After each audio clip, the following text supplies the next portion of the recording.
Hello students, तो आज हम लोग पढ़ने वाले हैं सोर्स या फिर डेप्थ ऑफ फाउंडेशन के बारे में। सोर्स डेप्थ या फिर डेप्थ ऑफ फाउंडेशन होता क्या है उसको थोड़ा सा हम देख लेते हैं। जनरली होता क्या है रिवर में, जब भी हम रिवर बैंक की बात करते हैं तो यहाँ पे दो अलग अलग, जब हम डेप्थ देखते हैं तो दो अलग अलग डेप्थ होती है ना।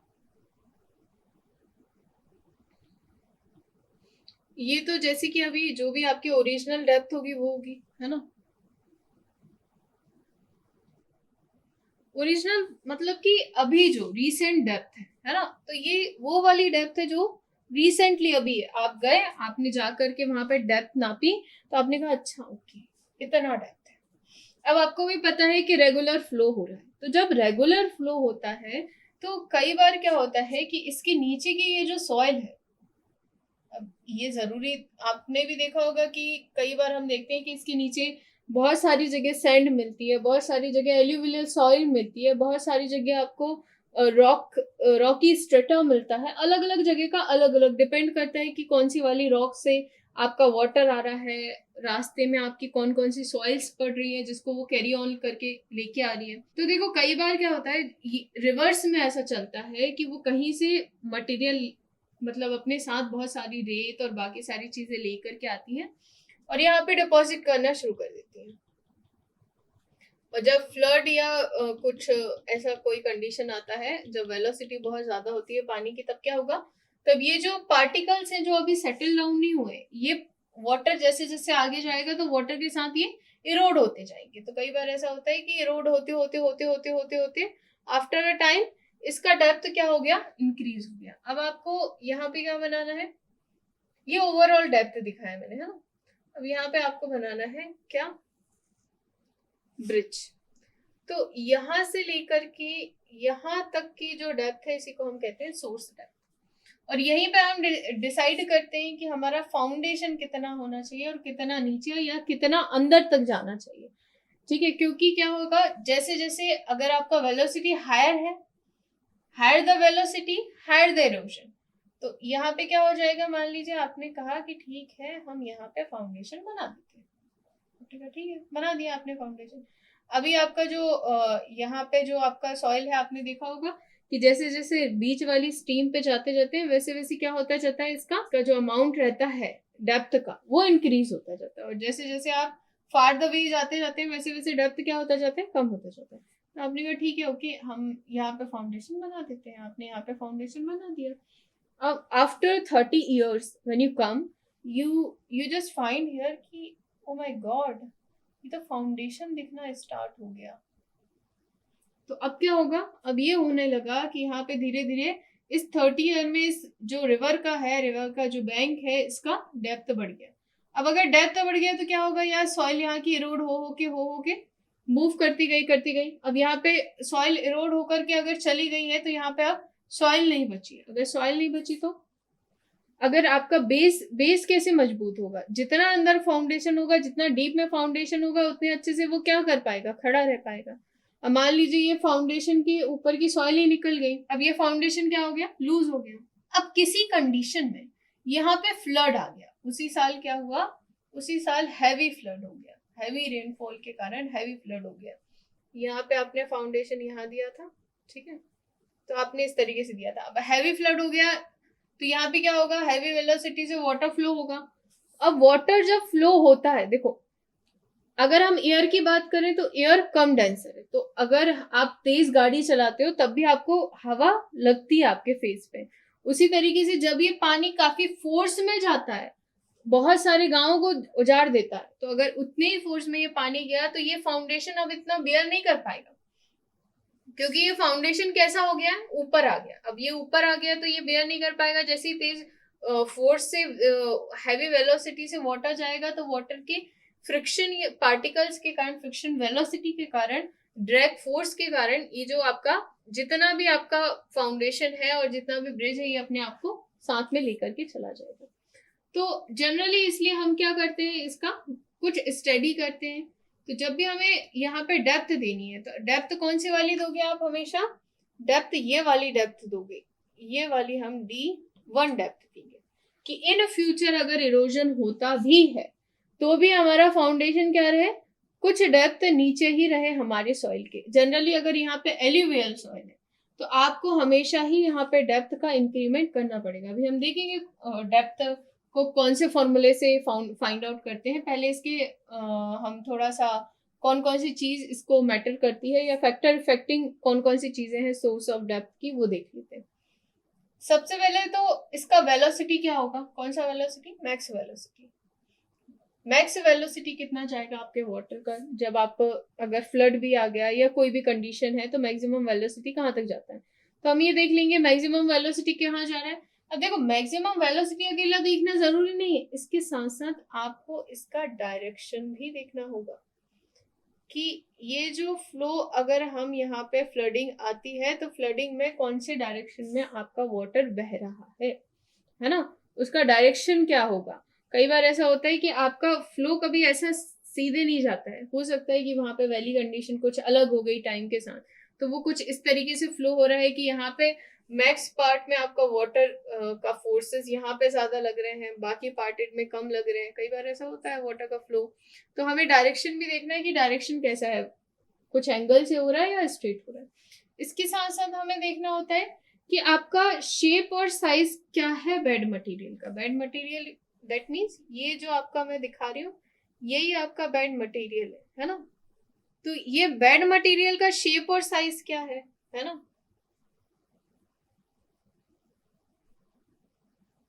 शेप और साइज बोले तो कि यहाँ पे आपका मतलब कौन सी वाली सॉइल है, कितना साइज है, आपका बोल्डर्स है क्या है, ये जो बेड है बेड का शेपिंग कैसा है ना।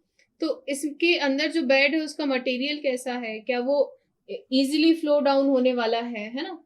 इसके साथ साथ हम नेक्स्ट देखेंगे कि नेचर क्या है ना, आपका नेचर क्या है, शेप का बेड क्या है, कौन सा मटेरियल है, ये सारी चीजें आप देखोगे। ठीक है, वाटर का नेचर भी इसमें देखा जाता है कि वाटर किस नेचर का है यहाँ पे जिसकी हम बात कर रहे हैं। ठीक है, अब अगर हम यहाँ पे आईआरसी के अकॉर्डिंग बात करें, इंडियन रोड कांग्रेस के हिसाब से बात करें, तो इंडियन रोड कांग्रेस क्या है, ये एक तरीके का एक कोड है जो डिफाइंड करता है अलग अलग, आपको अगर हाईवे ब्रिज बनाना है, रेलवे ब्रिज बनाना, तो उस ब्रिज में कौन कौन सी लोडिंग लगेगी। अभी हम आगे लोडिंग का बहुत डीपली पढ़ेंगे कौन कौन सी लोडिंग लगेगी, तो ये सब आईआरसी के नॉर्म्स में दिया हुआ है। तो अगर हम आईआरसी के नॉर्म्स में देखें 1970 के क्लॉज नंबर 5 में, तो वहां पे ये सारी डिटेल्स दी हुई है ना 5 सेक्शन में। अगर हम 5th सेक्शन में आईआरसी की देखें तो वहां पे एक फॉर्मूला दिया हुआ है कि अगर आपको डेप्थ निकालना है, रेजिम डेप्थ निकालना है, जो भी आपकी सोर्स है, तो उसकी कैसे फाइंड आउट करेंगे। तो अगर हमें वाटर वे के लिए डेप्थ निकालना है तो उसका फॉर्मूला क्या हो जाएगा, 0.473। देखो इसके दो फॉर्मूले हैं है ना, ये तो हम लेसीज इक्वेशंस की बात कर रहे हैं, और भी फॉर्मूलेज होते हैं। अगर आप पाइल फाउंडेशन की बात करें तो पाइल फाउंडेशन के लिए आप दूसरा फॉर्मूला यूज करेंगे। तो लेसीज से अगर हम यहाँ पे निकालना चाहें तो क्या हो जाएगा, 0.473। जो भी आपका इसमें आपका डिस्चार्ज और फ्लो की बात करेंगे है ना, तो 0.473 जो भी आपका डिस्चार्ज होगा Q/F की पावर 1/3। ये वाले फॉर्मूले का यूज करके हम लोग क्या फाइंड आउट कर सकते हैं, हम लोग फाइंड आउट कर सकते हैं कि कितना यहाँ पे हमें डेप्थ रखनी है। यहाँ पे Q कौन सा वाला रखना है, मैक्सिमम है ना, या फिर आप एवरेज भी रख सकते हो। अगर मैक्सिमम लेकर के चलोगे तो कई बार ये थोड़ा सा अनइकोनॉमिकल हो जाता है। ठीक है, ये तो यहाँ पे Q आपका डिस्चार्ज है, F आपका फ्लो है, D आपकी डेप्थ निकल आएगी। अब अगर हम नेक्स्टली बात करें फाउंडेशन की, कि हमें फाउंडेशन यहाँ पे डिजाइन करना है, ये सारी चीजें तो हमने ठीक है, हमने डेप्थ निकाल ली, यहाँ से हमें पता चल गया इतना डेप्थ में हमें देना है। अब हम कैसे डिसाइड करेंगे कि यहाँ फाउंडेशन कौन कौन से देने हैं। फाउंडेशन भी अलग अलग होते हैं है ना, आपका पाइल फाउंडेशन होता है। देखो फाउंडेशन वैसे तो दो टाइप के होते हैं, आपका एक डीप फाउंडेशन होता है, एक शैलो फाउंडेशन होता है। तो यहाँ पे हम लोग जनरली डीप फाउंडेशन ही यूज करेंगे है ना। तो अगर हम डीप फाउंडेशन की बात करें तो मैक्स टाइम पे डीप करते हैं। अगर बहुत ज्यादा बैंक के उधर है तो हम कई बार स्प्रेड फाउंडेशन भी यूज कर लेते हैं। तो अगर हम डीप फाउंडेशन में कौन कौन से आते हैं आपके, वेल फाउंडेशन और पाइल फाउंडेशन। तो जनरली यहाँ पे पाइल का यूज होता है ना, तो यहाँ पे जनरली पाइल्स फाउंडेशन का यूज होता है। अगर आपका ज्यादा इरोड बेड है तो यहाँ पे ये जो पाइल फाउंडेशन आप यूज करोगे वो एंकरिंग वाली पाइल फाउंडेशन यूज करोगे। इस तरीके से एंकर्स बने हुए होते हैं। इससे क्या होता है कि अगर हमारा एंकरिंग पाइल फाउंडेशन का यूज करते हैं तो इरोजन हो भी जाए, अगर लूज सॉइल रह भी जाए तो भी इसके ये जो यहाँ पे ये आप जो एंकर्स दे रहे हैं, ये एंकर्स क्या करेंगे, उसको पकड़ के रखेंगे, है ना। जैसे अपने गुलाब का फूल दिखता है बहुत सुंदर है, पर उसके प्रोटेक्शन के लिए भी क्या लगे हुए हैं, कांटे लगे हुए हैं। अगर आपने उसको हाथ में रखा और कभी डंडी खींच के देखना क्या होगा, तो वही कंडीशन यहाँ पे होती है ना, इजीली वो नहीं निकल पाता। अब फाउंडेशन की बात करें तो जनरली यहाँ पे हम बैंकों में जो टॉलरेंस लिमिट लेते हैं वो कितनी लेते हैं, 20 to 25 सेंटीमीटर। मतलब कि इतना डीप हमें लेकर के जाना है, जो भी आपका वैल्यू आया है उसमें इतना वेरिएशन तक आप कर सकते हो, है ना। टॉलरेंस लिमिट मतलब कि आप कितना मैक्सिमम मिनिमम जा सकते हो, तो इतना मैक्सिमम मिनिमम हम जा सकते हैं। अगर हम यहाँ पे आप मल्टी स्टेप फुटिंग दे रहे हैं तो उस टाइम पे इसका हम टॉलरेंस और ज्यादा रिड्यूस कर देंगे, 10 mm कर देंगे, है ना। तो जनरली ब्रिज फाउंडेशन की बात करें तो यहाँ पे हम दो तरीके के ब्रिज फाउंडेशन यूज कर रहे हैं। कौन कौन से, या तो आपका स्टिफ फाउंडेशन का यूज करोगे या फिर आप इसका पाइल फाउंडेशन का यूज करोगे। देखो स्टिफ फाउंडेशन जनरली वहां कन्वीनियंट रहता है जहां पे आपका जैसे कि हमने यहाँ पे फाउंडेशन किसके लिए बनाना है, एक लॉन्गिट्यूडनल डायरेक्शन में बनाना है फाउंडेशन, और यहाँ कहीं से सेंटर लाइन जा रही है। आपको जनरली देखते हैं आप कि अगर ऐसा हो रहा है कि आपका एक ब्रिज का कॉलम यहाँ है, दूसरा यहाँ है, फिर तीसरा यहाँ है, तो इस टाइम पे आप जब देख रहे हैं कि यहाँ पे जो कॉलम्स है ये काफी आसपास आ रहे हैं, तो उस टाइम पे हम लोग क्या करेंगे, स्ट्रिप फाउंडेशन देखेंगे, है ना। अगर कंबाइंड फाउंडेशन काफी सारे आ रहे हैं, है ना, और बेयरिंग अगर इस तरीके का कुछ ऐसा स्ट्रक्चर है जो इजीली बेयर कर रहा है। अब हम पाइल्ड फाउंडेशन कहाँ देंगे, पाइल्ड फाउंडेशन जनरली वहां दिया जाता है कि जहां पे आपका जो भी अबाइंडमेंट है, अब वो स्टेप फुटिंग नहीं चल पाएगा, है ना। स्टेप फुटिंग की डेप्थ काफी कम रहती है। ये जो फाउंडेशन की डेप्थ होती है, इसकी फाउंडेशन की डेप्थ क्या रहेगी, काफी ज्यादा कम रहेगी, तो इसको हम यूज नहीं कर सकते। तो उस टाइम पे हम क्या करेंगे, डीप फाउंडेशन के लिए जाएंगे। ये shallow foundation, step foundation, shallow foundation. तो स्टेप फाउंडेशन के लिए हम लोग क्या किसका, डीप फाउंडेशन का यूज करेंगे। कई बार पुराने जमाने में के जो ब्रिज देखते थे आप, पुराने जमाने के ब्रिजों में ना वेल फाउंडेशन का यूज किया जाता था। इवन दोस पुराने जमाने में जो बहुत सारे आपके महल हैं, उन बहुत सारे महलों में आपको देखने को मिलेगा कि वहां पे वेल फाउंडेशन यूज हुआ है। जो हैवी स्ट्रक्चर जो बनाते थे वो लोग 2 to 3 फ्लोर्स के, मतलब कितने पहले से ये फाउंडेशन चला आ रहा है, वहां पे आपको वेल फाउंडेशन मिलेगा। अगर हम इसकी डिजाइन कंडीशंस की बात करें कि जब हमें इसकी डिजाइनिंग करनी है तो हमें क्या क्या चीजें हमारे माइंड में होनी चाहिए, है ना। तो अगर हम डिजाइनिंग की बात कर रहे हैं तो डिजाइन सबसे पहले तो जहां पे भी हम बना रहे हैं तो हमने देखा इतना सब कुछ डेटा हमारे पास होना चाहिए। जब हमारे पास इतना सारा डेटा रहेगा तो ही हम बना पाएंगे, नहीं तो नहीं बनाएंगे। कि डेप्थ कितना है आपका, है ना। यहाँ पे कुछ फोटोज भी देख सकते हो कि डेप्थ कितना है आपका, यहाँ पे आपकी कौन सा वाला फाउंडेशन का यूज करना है, वेलोसिटी काफी ज्यादा हाई तो नहीं है, आपका वाटर लेवल कितना है ना। तो ये सारी चीजें देखोगे। इसके बाद आपको किस टाइप का फाउंडेशन इस जगह के लिए सूटेबल है, आप फिर उसके बाद क्या करोगे वो डिसाइड करोगे। इसके बाद आप यहाँ पे क्या करोगे, एक मिनिमम डेप्थ दे दोगे फाउंडेशन की। अब अगर आपको मिनिमम डेप्थ देनी है फाउंडेशन की तो कैसे देंगे, उसके लिए भी हमारे पास एक फॉर्मूला है ना। तो Q/Y 1 minus sine 5 upon 1 plus sine 5। इसका यूज करके हम यहाँ पे क्या दे सकते हैं, जो भी आपकी मिनिमम या डेप्थ आपको आ रही होगी फाउंडेशन की वो आप दे सकते हैं।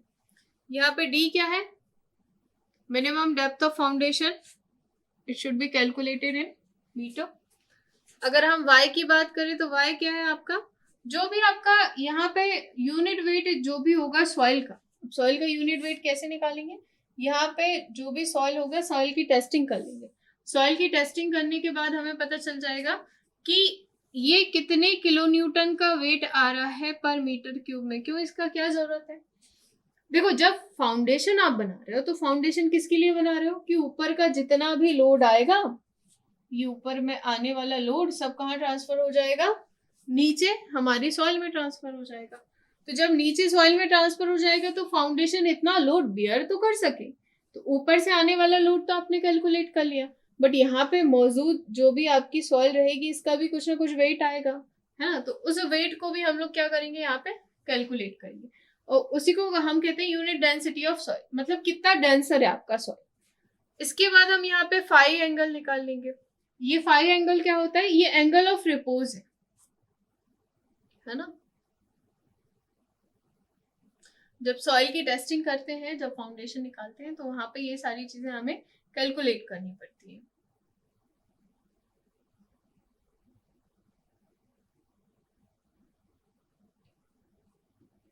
ठीक है, ये काय में रहेगा आपका, जो भी डिग्री में आए वो 30 डिग्री 20 डिग्री, जनरली 30 रहता है मैक्स ऑफ द टाइम। इसके बाद क्या निकाल लेंगे, क्यू। क्यू क्या है, अब देखो यहाँ पे जो भी सेफ बियरिंग कैपेसिटी होगी आपकी सॉइल की, वो क्या हो जाएगा आपका क्यू। सेफ बियरिंग कैपेसिटी मतलब दैट मीन्स एसबीसी क्या होता है, मतलब कि सॉइल की खुद की कितनी कैपेसिटी है लोड को बेयर करने की। कहीं ऐसा तो नहीं हुआ आपने यहाँ पे एसबीसी कहाँ की निकालनी, यहाँ की निकालोगे, है ना, यहाँ की एसबीसी निकालोगे। सॉइल में ये सारी चीजें पढ़ेंगे हम, तो यहाँ की एसबीसी क्या रहेगा, सॉइल बेयरिंग कैपेसिटी नहीं रहेगी। अगर हमने यहाँ पे फाउंडेशन बना दिया, फाउंडेशन ने लोड भी बेयर कर लिया, मगर फाउंडेशन का जो नीचे वाला पार्ट था, नीचे वाला सॉइल था, इसकी सॉइल बेयरिंग कैपेसिटी कम थी, तो क्या हो जाएगा, फाउंडेशन उस टाइम पे संक हो जाएगा। अगर वो संक हो गया तो क्या हो गया, है ना, अगर वो सिंक हो गया तो क्या हो गया, सिंक हो गया तो आपका जो फाउंडेशन है वो नीचे धस गया, नीचे धस गया तो यहाँ पे अंड्यूलेशन हो जाएगा, अंड्यूलेशन हो गया तो आपने आपका जो भी स्ट्रक्चर था वो फेल हो गया, है ना। तो इतना मेहनत करने का कोई फायदा नहीं निकला, फाउंडेशन ही मजबूत नहीं था, उसके नीचे की सॉइल ही मजबूत नहीं थी, है ना। तो वही होता है एसबीसी, और ये उसकी डेंसिटी। ठीक है, आई होप कि आपको ये सारी चीजें समझ आई होंगी। देखो, ये टर्मिनोलॉजी थोड़ा सा हो सकता है कि चीजें आपको टफ लगेंगी, मगर इसको कोरिलेट करके पढ़ो, जैसे मैं एक दूसरे से चीजों को कोरिलेट कर रही हूँ, तो ध्यान दो कि कौन सी चीज किससे कोरिलेट हो रही है। अगर कोरिलेट करके पढ़ोगे तो सारी चीजें अपने आप याद हो जाएंगी। जैसे ये याद हो गया, Q by Y 1 minus sine theta 1 plus sine theta. So I hope कि आपको सारी चीजें क्लियर होंगी। Thank you for watching.